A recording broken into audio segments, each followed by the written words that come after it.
Good Wednesday afternoon, Grace Trenton folks. Pastor Hutch here, coming to you with our Wednesday Word of the Week. This week I want to talk about conspiracy theories. You might or might not be someone who loves to study these and read them and get all into them, but the reality is there's something about a conspiracy theory that appeals to something deep in us. We all want to be in the know. We all want to have a simple explanation that brings clarity to a lot of uncertainty.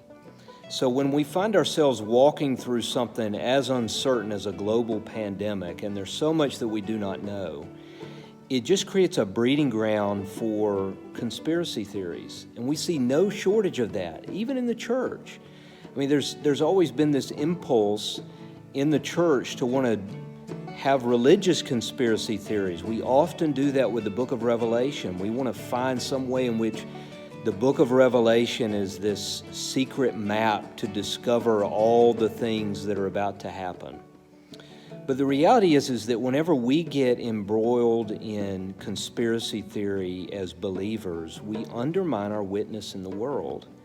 And I think that's what's so critical for us in this uncertain time, is to remember what really is the main thing for us, and that is that we, in this time where there's so much confusion in the world, that we bear witness to Jesus.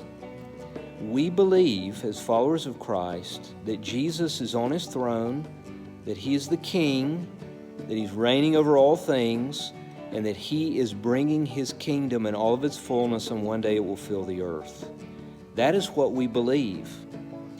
And so what that ought to do is, in uncertain times, give us a sense of calm and peace and hope, even in the midst of absolute craziness.